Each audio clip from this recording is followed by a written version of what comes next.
It is Tuesday. This is the Sean Spicer Show. We are live from the University of Alabama. Johanna Maska, the former director of press advance for the Obama administration, is here with us to break down what Democrats fear in this election cycle. Let's get into it.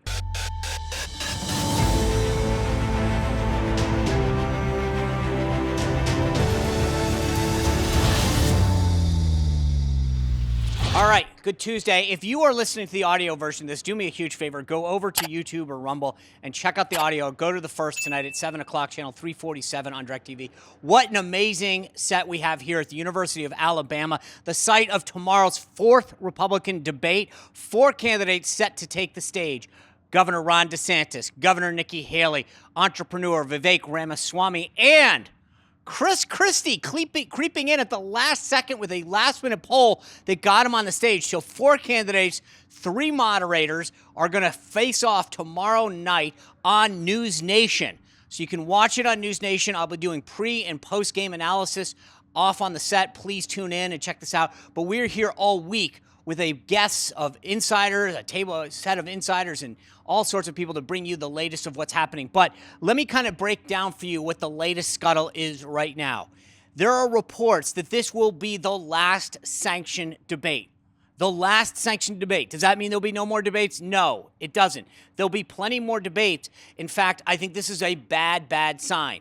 Right up until the 2015-2016 presidential cycle, the media controlled all the debates. In fact, in 2012, there were 22 debates. In one instance, there was one on a Saturday night and one on a Sunday. The media controlled everything, where the debates were, when they were, who the moderators were. It was a nightmare, and candidates wanted more control. The two big things that candidates want: time and money. And the problem is debates cost money and time. So the RNC stepped in. I led the effort in 2016 to give candidates a predictable schedule. And more importantly, let them know who the moderators were to make sure there's a conservative element.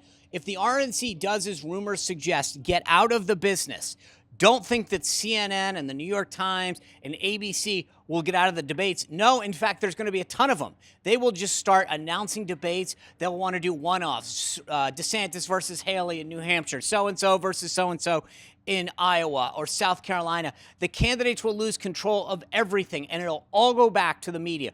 There will be no one trying to insert conservative elements into the moderators. There will be no schedule that's predictable. All of that goes out the window. And I'm telling you, these candidates who thought this was a good idea to have these debates unsanctioned are going to wish that they didn't think that. Now, today, I've got a great guest. Johanna Maska served as director of press advance under the Obama administration. She's someone who I've frequently on News Nation with as a fellow contributor. It's important for me to understand and for you to understand what Democrats are interested in this cycle. Who do they fear the most? There's a lot of rumors that they think that Nikki Haley is going to be the best candidate to face off with. I think that she would be extremely formidable. In fact, I don't think any of the candidates that we have on stage wouldn't win. The big question is, how fearful are they of Donald Trump, and why or why not? Most polls now show him well in advance in the national polls. Doesn't really matter. But also these key battleground states, Trump is ahead in almost every single one of them. We've talked about how close these elections have been the last two cycles. 50,000 votes over three states in 2016, 70,000 votes over three states in 2020. This is going to be a tight race, no question about it. And these debates are going to be really interesting to see if someone can coalesce around a candidate before these Iowa debates. So far, DeSantis shows no signs of wanting to drop out. He got Kim Reynolds' endorsement, the governor of Iowa, and then he got Bob Vanderplaats, who was on the show just the other day, the evangelical leader there in Iowa. He thinks this is going to help his ground game. Nikki Haley got the big backing of Americans for Prosperity, the Koch back group. And then Donald Trump, he's hosting a massive rally tonight in Iowa, town hall with Sean Hannity on Fox, tomorrow night, a private fundraiser. But it's a lot to get to. And also, I want to ask Johanna about not just Joe Biden standing, but Kamala Harris is standing, Gavin Newsom's standing. Who is their bench? Who are the people that they think can stand up as the future of their party? Because right now, it's amazing. No one wants Joe Biden to be the nominee. And the vice president, Kamala Harris, she's equally rejected by Democrats in her own party as she was before the Iowa caucuses in that last presidential cycle. So a lot to break down with her. Let's get into it. All right, folks, you guys have heard me talk about my friend Leo Grillo from Delta Rescue. Leo was actually on a road trip and came across a Doberman that needed help. It was underweight and clearly in need of help. And of course, that's what Leo does, is he helps rescue animals in need. He named the dog Delta, right? Which is kind of interesting because it actually stands for dedication and everlasting love to animals, which is what Leo's mission's been all about. If you go to deltarescue.org, you see all the great work that they're doing, the videos, etc. But I've told you before, Delta Rescue relies entirely on the contributions of people like me and you that are animal lovers that appreciate the mission of Delta Rescue to be the largest care for no-kill animal sanctuary in the world. But there's more. Instead of just making that one-time contribution, if you contact Delta Rescue, go to deltarescue.org, you can find out about their estate planning kits that they can send to you that will help you put Delta Rescue as part of your future estate planning to help make this an enduring mission. So please visit deltarescue.org and check out that estate planning kit that they have there on the website. All right, well, I want to welcome in Johanna Maska to our set. I feel like, listen, I went to a D3 school. I know you're a proud Jayhawk. This is as close as I'm ever going to come to, like, college game day. We're on a quad. I know. When I saw that we're on a quad, it brings back some really marvelous feelings. Yeah, I was driving through on the way here this morning, and I said if I had visited the University of Alabama, I think I would have come. Yeah. Like, this is absolutely stunning. It's beautiful. Tuscaloosa, when I got in, I was like, this is adorable. They've got the Tuscaloosa News. There was a parade last night, a Christmas parade. The whole town was out. What an I mean, it was, everyone to a T said the same thing. This is so Americana. It is. Great people so far, one day in. A beautiful campus. I'm so excited to be here. Thanks for joining us today. Yeah, I'm thrilled to be with you. All right, so let's get down to business. Okay. As a Democrat, what do you want to hear tomorrow night from Republican candidates running for president? You know, Sean, I think Are you trying to be myself you want to be converted? Well, no. So I think of myself as an American first. Okay. And as an American, I want really good options for the American people. I don't care Democrat or Republican. And I had said in 2022, I don't think America wants a rematch of Biden versus Trump.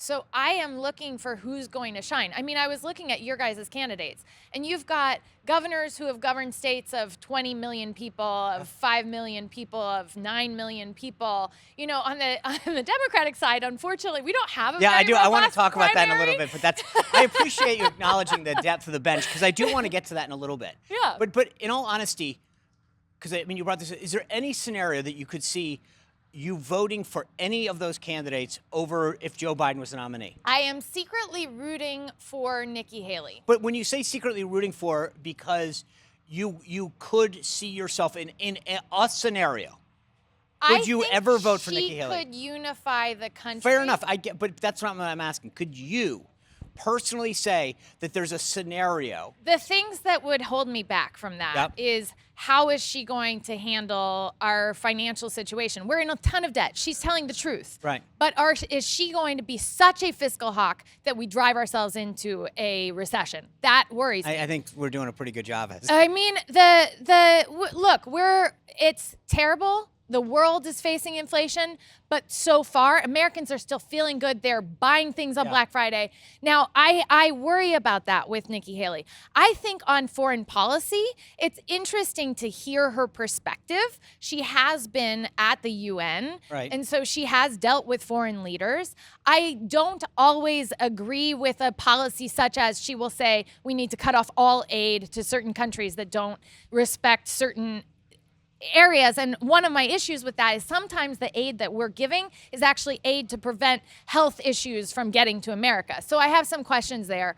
On abortion, that's one of the big issues that, of course, as a woman who believes that that decision should be made between a woman, whoever is involved in that, her family, her, potential partner, all of those people. I don't think that decision should be made by the government. And I've always wondered why the Republicans, because the Republicans are for less government. I've always had a hard time reconciling that they want control of women's bodies. But she has been the best talking about abortion in a way that I think she could get a lot of women like me to vote for her.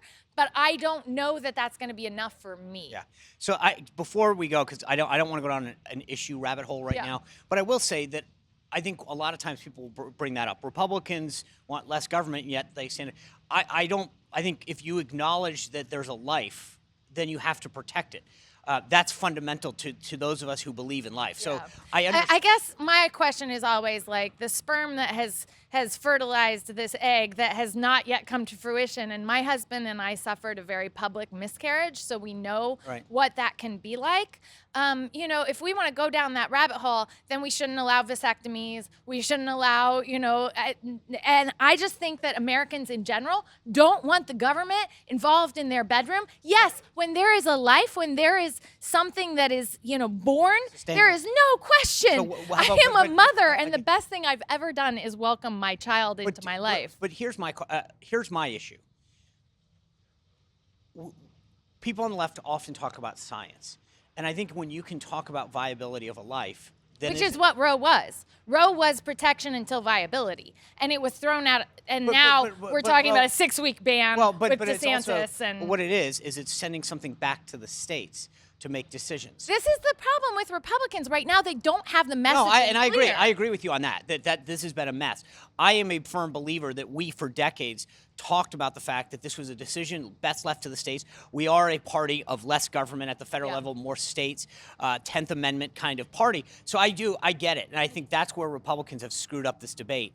But I do believe that when it comes to the issue of viability in life, that we are consistent. That when you believe that there is a life, then it is the duty of the government to protect that. Not always consistent, though, because then they're for the death penalty. That's a life, too. Yeah. So, again, like, if it's a Christian belief of, you know, fundamental, like, you know, we can rehabilitate anyone, then why would it be for the death again, penalty? I do think that there are some inconsistencies. Sure. And I am not a big believer in the death penalty for that reason. I believe also, I mean, again, we're going way off topic of the debate, but I do believe that from a punishment standpoint, keeping somebody in prison where they have to think about the crime they committed, the impact that they have, and it's almost like death is an escape in some ways but let's not keep going down. Look, the people care, right, about our government. They care a lot about these issues. And the fact that we have 4 candidates showing up to make their case to the American voters, I think gives them credit. Right. The big elephant in the room is that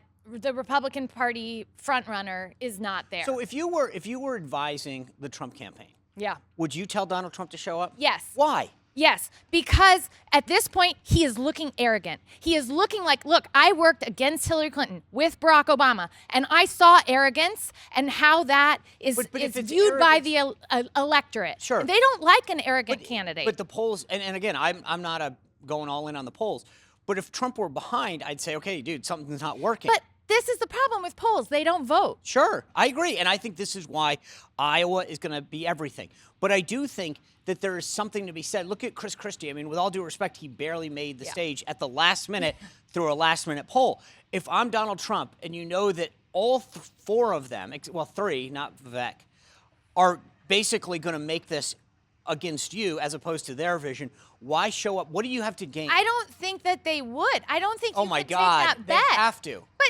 here's the thing, Sean. They do it when he's not there. Look, not always. In fact, I think there are a lot of people who criticize the candidates not going hard enough on Trump.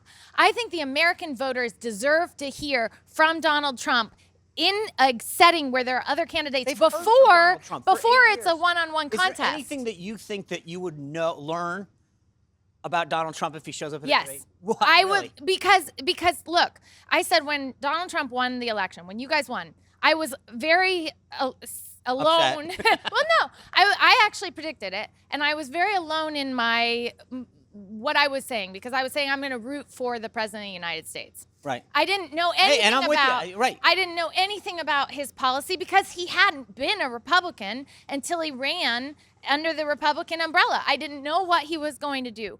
Now we have seen a little bit of what he has done, and then we saw January 6th. We have not had an election since January 6th, except for the 2022 midterm, which had tons of surprises. Donald Trump cannot take to the bank that he is going to win this after he has But you threatens acknowledge that he has a our right to a government. strategy, right? I mean, he can either show up, not show up. He can, but Sean, I don't think he's listening to his staff here because I do. Obviously somebody was calling and trying to figure out when the last moment he could get on the stage was because they had to set another But listen, podium. first of all, as I've worked like for Donald Jimmy Trump. Carter that you way. have to have all of your options on the table. So I think doing good staff work, you were headed up advance. Yeah. Your job, and I don't mean to tell you what it was, but I know But how. I would say go wipe the floor with them. If you are the best candidate, go wipe the floor with them. And then there's no question about it. You are by far and away the front runner. You are, the victim of the Democratic left, like going at you, all of these things. All right, guys, most of us know what it's like to be without power, sometimes for an hour, maybe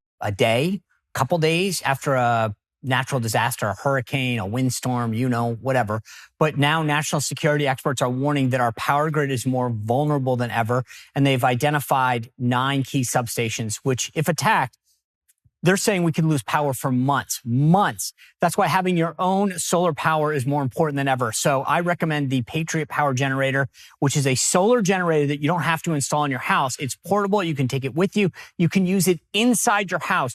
And it's powerful enough that if power goes out, we're talking your phones, your tablets, your computers, medical devices, even your refrigerator gets power. So if you go to 4patriots.com and use code SPICER, you get 10% off your first purchase. It's 4patriots.com, includes that Patriot Power Generator. You'll get that guarantee for a year, free shipping if it's over $97, and a portion of every sale is donated to charities that support veterans, right? That's great. So go to 4patriots.com, use code SPICER, 4patriots.com. You do not want to be without power in case something happens.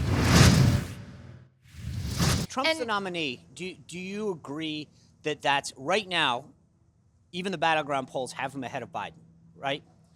Polls don't vote. I get it. But yes. Fair enough. But do you guys, who do you fear the most? We don't fear Donald Trump as much. You don't? No.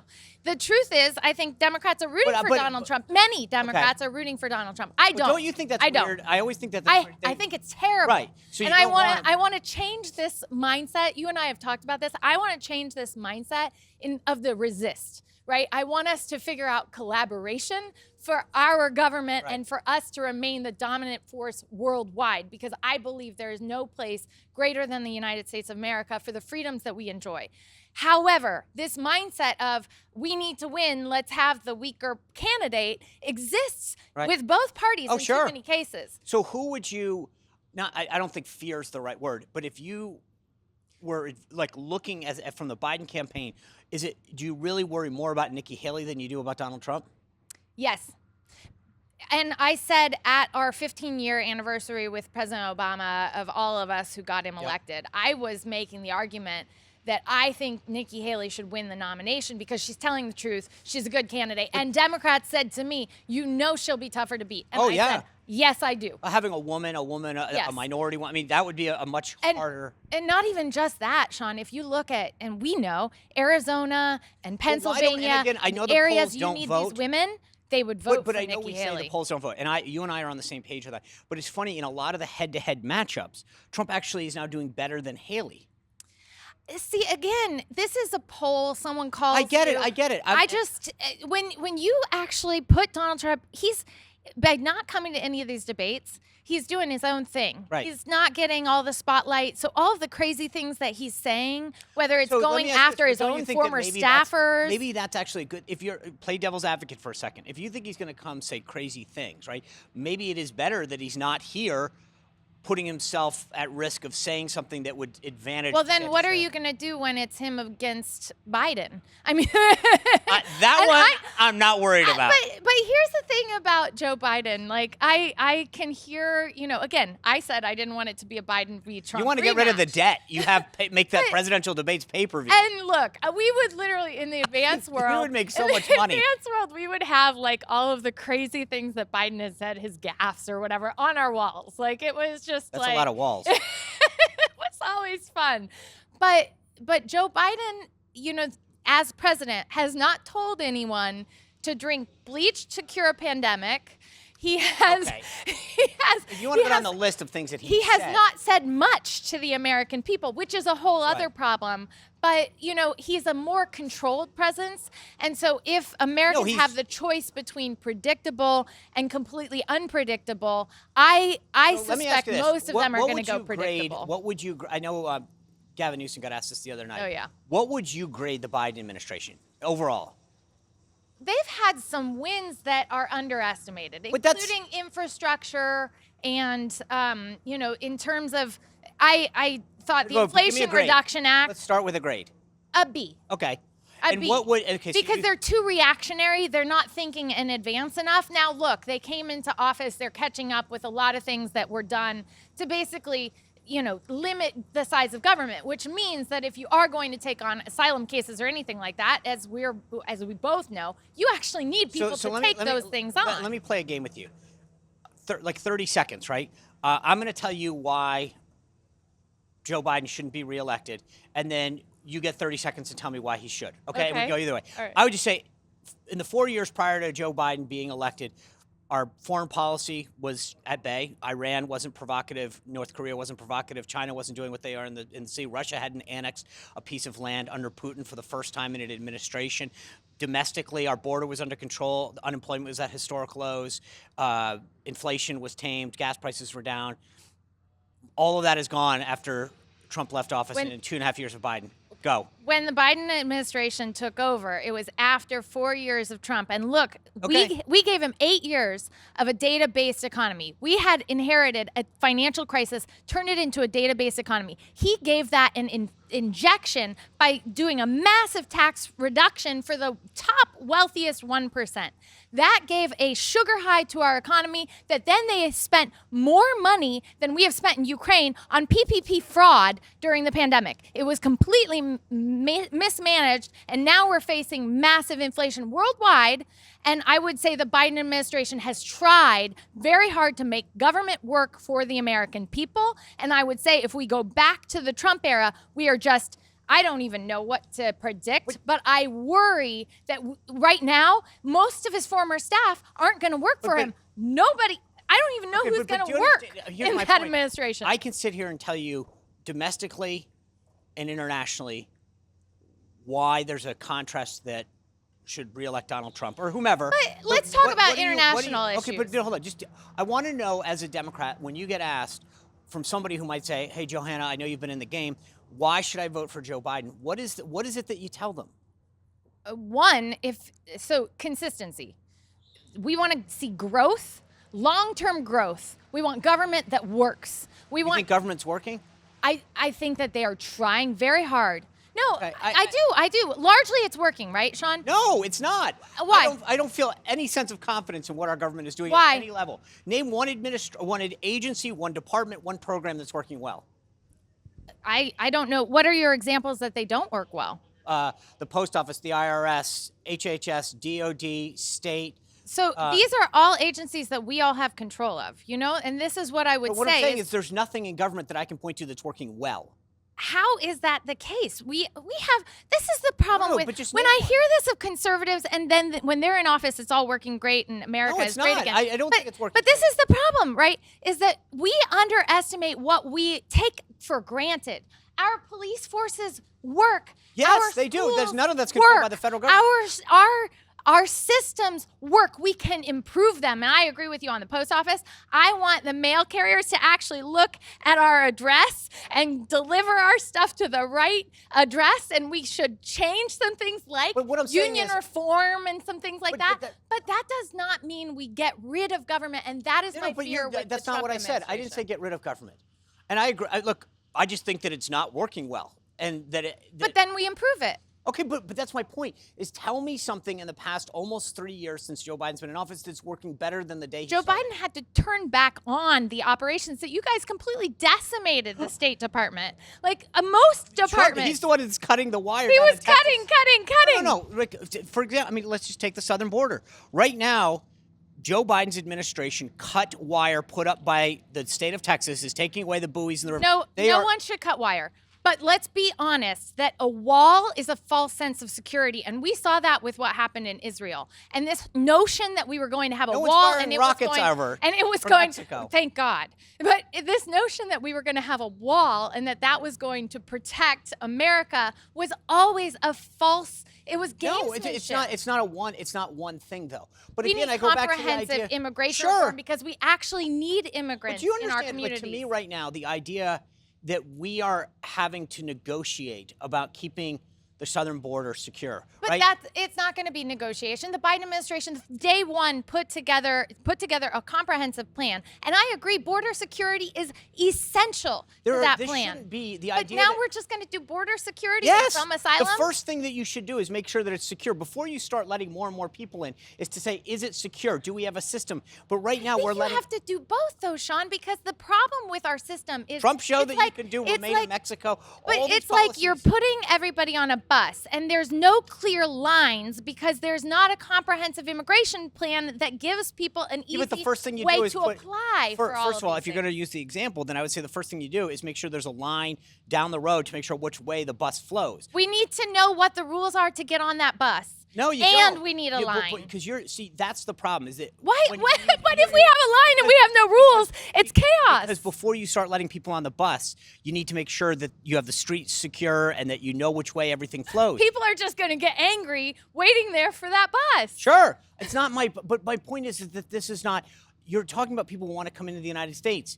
They don't just get to come when they want. Well, we have to have a system, and so right now, we are 80 bar the built door. Everybody's by walking immigrants. We are both of our families came here. My family came here as immigrants, including my grandmother was a British war bride.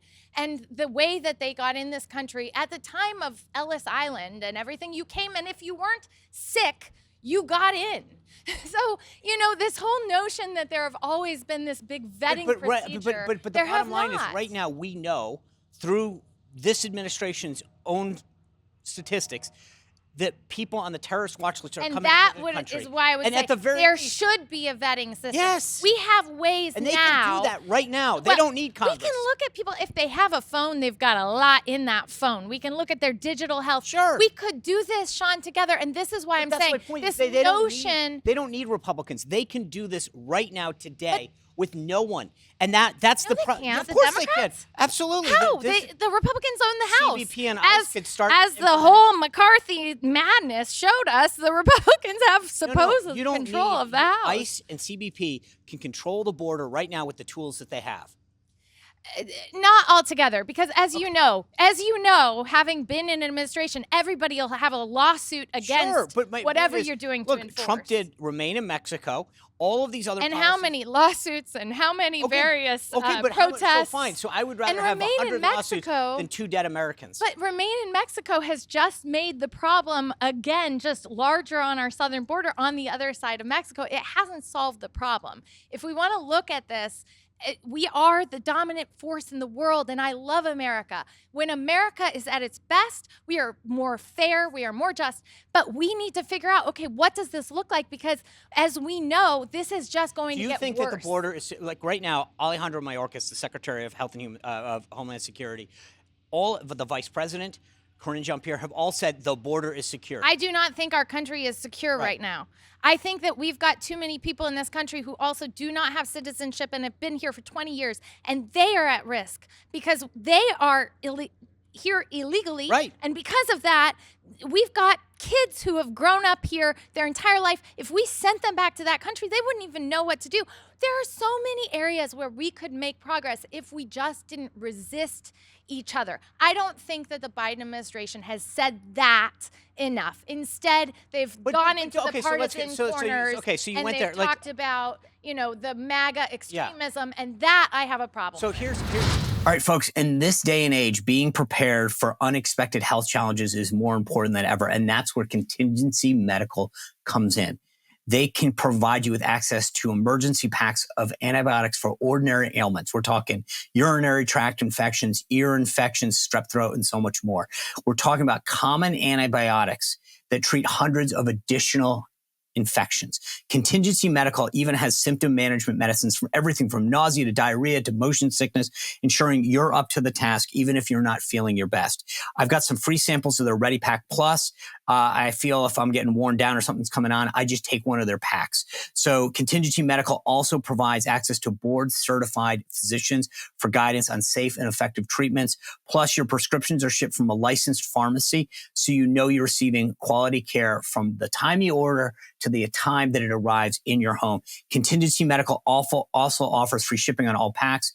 So don't wait. Go to contingencymedical.com/Spicer now and enter promo code Spicer for $20 off your first pack. That's $20 off any pack at contingencymedical.com/Spicer with your promo code Spicer. Now, Contingency Medical and its products are not intended as a substitute for professional medical treatment or advice. Consult with your healthcare provider. Let's touch on this for a second. I actually believed it more with Obama than Biden. But Biden started with this inaugural talking about, hey, I'm going to be the president of people who didn't vote for me. I want to be unifier. And everywhere along the road, he's vilified people who voted for Trump. He's now got MAGA is sort of their tagline for everything. He has every right to do that, right? And he can vilify whom he wants. I don't like it. Okay, good. Because I think I don't the like funny thing is it's not who Joe Biden was. No, and I don't think it's a natural state. And look, I remember being part of the Obama orbit because I was raised in Galesburg, Illinois. My family was from Kansas. I believed fundamentally when he was talking about workers in Galesburg, Illinois, we lost jobs because Maytag moved to manufacturing. He was talking about his family's Kansas values. There is no red state, no blue state, the United States of America. That's why I worked for him. I would say he was always that person, but not all of our staff was. Right. And that's the problem. When you have people like Patrick Gaspard, who was a union guy who came in to the administration to do legislative affairs and then doesn't reach across the aisle all the time to the Republicans. And I was part of opening up one of the Republican House meetings when we were meeting with John Boehner and other team members, and we were going to publicly lecture them. And essentially, President Obama was going to say, you know, you guys aren't working with me on anything. You have, you know, you were my friends. And I think the problem is he forgot to bring them over as friends. Right. Well, and that has continued. And then we saw Donald Trump get elected by actually leaning into the insecurities of so many of those people I grew up with in Galesburg, Illinois, who have lost those jobs because manufacturing moved overseas. So we've got to solve those problems. Let me just ask you a question that comes up on the Republican side a lot. Will Joe Biden be the nominee? Yes. Okay. And for those people, unless he died, which is possible. But same with for Trump. those people who are watching right now, there's a lot of folks on the Republican side that believe that there's a secret plan to replace him. There's no secret plan. There's not. There's no secret plan. There's no, there's no. Everybody wants Joe Biden to be as healthy as Jimmy Carter. Well, Jimmy Carter, by the way, is the Energizer Bunny. I do not know how that Joe guy. Biden, maybe. But doesn't what does it say when? And I've heard him come up again, and I think that this is interesting because to your point about our bench, I'm proud of it. Like I think that.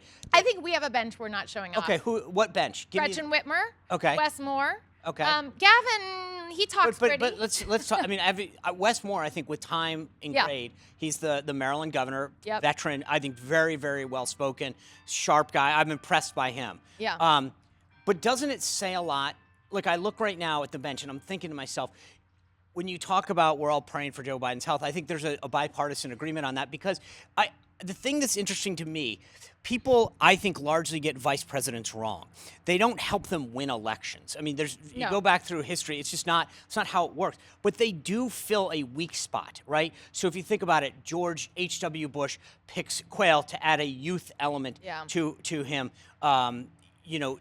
Bill Clinton picked Al Gore because he had been in the Senate. His legislative experience, vice the gubernatorial experience. Obama picks Biden because he was the chairman of the Foreign Relations Committee at all these wars, right? And it's a natural. Well, in Scranton, Pennsylvania, we went and rolled him out in Scranton, Pennsylvania. Right, but Biden added a sense of I know the legislative process, and Obama used him for that. Biden added someone from California who was probably not going to help him win the election. The goal was, I think, to energize minority communities. The goal was to check a box. No, I think it was Joe Biden to energize minority communities. I chose the first black woman. I think this is the problem, right? Is when we say that it has to be a black woman, then we think that she's not qualified. I actually think that Harris was one of the most qualified people for him to consider. I do. On that stage, that time, Harris was actually What on. does she add? I mean, honest to God, like We I were get watching. when Biden goes into a room, excuse me, with Obama, I get it. He could say, Mr. President, the Senate's never going to do this. This is how it is. And by the way, I know the premier of whatever. I can call him. I was the chairman of the Senate Foreign Relations Committee. I know that guy. I know this guy. Yeah. I can be additive to your administration. What does Kamala Harris add to this administration? So I would say one is that she reaches a very different audience that Joe Biden does. She reaches women. She reaches people who have historically faced oppression in our country, which I think we have to acknowledge. I do think that when she was on stage against Elizabeth Warren and everybody else, I thought she was a fierce opponent. Remember But the no one line agreed where with you. She it was dropped out talking before about Iowa. the busing and the history there, and she said, I was that little girl on the bus. And then to There attack was- Biden for racism. But let's be clear, and that's right. She calls him out when he is blind to the problems of a large constituency of Democratic voters, and that is important. Okay, but let's get back to the nut of this. Do you feel, if Joe Biden said for X reason, I'm not going to go on, does she become the heir apparent for the Democrats? So that's what people are saying, but on forums. But I'll say behind closed doors. Yeah, no, it's behind. What? Close the doors. No one's going to hear you here. No, I would say there's a big difference because people are saying, well, she wouldn't necessarily get the nomination because it would go to the Democratic national, it would go to the convention Right. to the delegates and they would pick a nominee. And so they'd have to actually So look at if who's you were a delegate at the convention and that scenario played itself Yeah. out, who would you recommend and who would you support? Well, I do want to see a debate amongst those Well, you candidates. wouldn't have that. You wouldn't. I mean, But we could. We Okay. could actually. We could organize a debate. But I would say Gretchen Whitmer is a very strong candidate. Governor of Michigan. Governor of Michigan. She's actually brought that state, really addressed some of the issues like Flint water crisis, like the problems with manufacturing leaving the state. She's a good candidate. Gina Raimondo, who's our commerce secretary. Former governor of Rhode Island. Yes, and she kept the schools open during the COVID pandemic, which I admired. So she's interesting to me. Wes Moore, you're right. He needs a little bit more time. However, you worked for a guy who had very little time, no time in government. But he ran a So- company. Yes, but Wes Moore has also run, I think he was Robin Hood. He's had, again, military experience. But significant don't you think that experience. says something that the current vice president isn't at the top of that list? I don't think it does. Because Really? would Mike Pence have been the number one? Yes. You guys have just seen. No. Absolutely. He was literally on No. the stage against all Oh, these no, guys. no. And he's thrown, right, he's and he's out. thrown out because you can have. Why would you take the number 2 when you can still have the number 1? Mike Pence wasn't. It's not that. It is. It was. If Donald Trump he had doesn't served e- a second term, He doesn't and- have enough to be 5th or 6th or 7th. No. See, I believe fundamentally that if Trump had served a second term and then said Mike Pence is now the heir apparent to this, there's no one would have gone against him. I don't think so. He's I don't no. think Just to be so. clear, he would have had a race. But I think that the idea that he was trying to take on Trump, Mike, from a messaging standpoint, look. what do you say? Like, hey, the guy that I'm giving credit to all these policies, you can still choose him, or you can take the number 2. Mike Pence is a very kind person. Great, we don't elect kind and was incredible in our moment of need in January 6th. He did the right thing and he stood with the American people. I don't think he wasn't necessarily going to get reelected in Indiana. Right. He wasn't an excellent candidate. So does Kamala have to be the best candidate to be vice president? No, but I just think that it's funny that she checks all the boxes, and yet she's not even close to being among the top. But what are the boxes? Electable, strong leadership. People look at your, charisma. She gets up there and does a People word look at- salad every day. I mean, some days more than others. But But what did so let's get Donald back to- Trump do? But he projected strength. I mean, It was a again, word salad, bleach and So what we overlooked it. China, But what did you think China. of the debate with DeSantis? Okay. The Newsom debate with DeSantis. I So will tell you know, just I to- live in the state of Yeah, California. but now. I will just start it off with this, and I said it on the show the other day. I give DeSantis credit, and my panel disagreed with me. They said it didn't take much. I think going into the Lion's Den on Fox News with Sean Hannity, I give him credit for that. Oh, Newsom. Newsom, yeah. But the panel that I was talking to the other day, all folks on the right, said, no, that really wasn't that big of a deal. What do you think about how he performed in that debate? I think we should have more of those kinds of debates. Yeah, but how did Newsom do? He missed some opportunities to really talk to the American people about what some of his values were. Right. He was not answering the question from get-go. Don't you think, I think one of the things that he was hamstrung on is he couldn't talk about Gavin Newsom's policies in the California, because he was de facto constantly having to say the Biden-Harris administration. He was almost like a force. He was pushing it to Biden a lot. And look, I think he does. And I think that was a mistake, because he could have said, well, I don't speak for them. But he was definitely auditioning. I think Gavin has wanted to be president since he was married to Kimberly Guilfoyle, who is marrying Donald Trump Jr. Okay. I think some of this is incestuous, and if we called out our own parties, it would be very good. I lived in the state of California during the pandemic, and I was very upset that our public schools were closed and his kids were in private school. That is something that hurt him.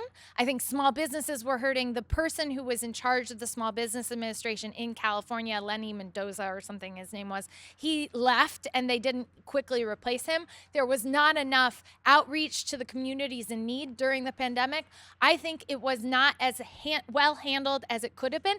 I think he should have owned that. And that is why people left. But he is also right that people are moving back to California because now they get to Florida. And at first, DeSantis was just keep the government open, freedom kind of person. And now he's banning books. He's going after. Not, but no, it's so silly. Nobody cares. And yes, they do. I think a lot of parents care. Okay, I care. I do. I don't want my kids seeing the stuff that Ron DeSantis pulled out of page. The sexual nature of it should not be. Who carries child in their blazer? Oh, come on. And then pulls out a picture It's an example of what's in California books.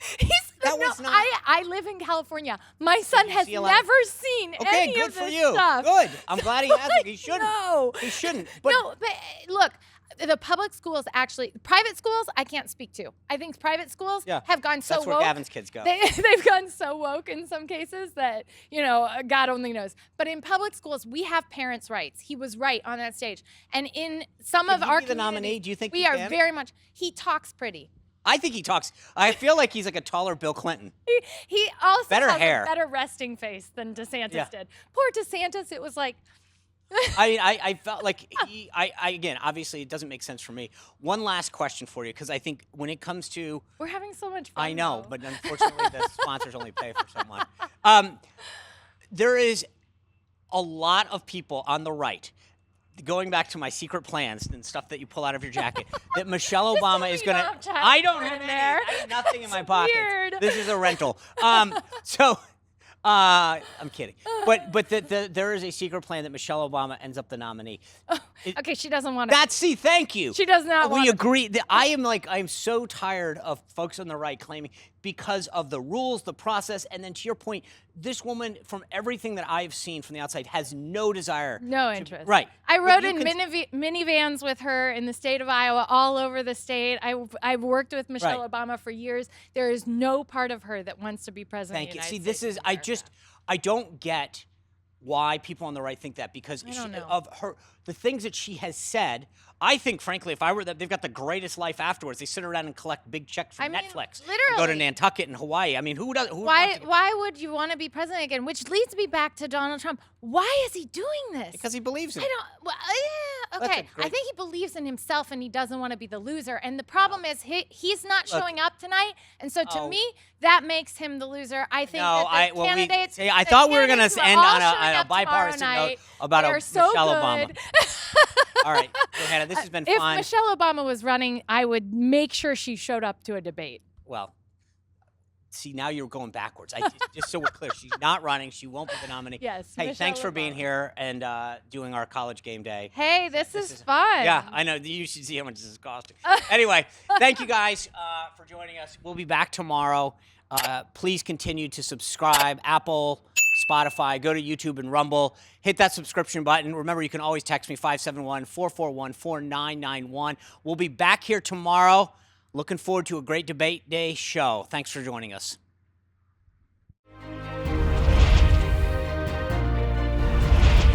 Well, if you enjoyed this content, make sure to like this video, subscribe, and click the notification bell to get more.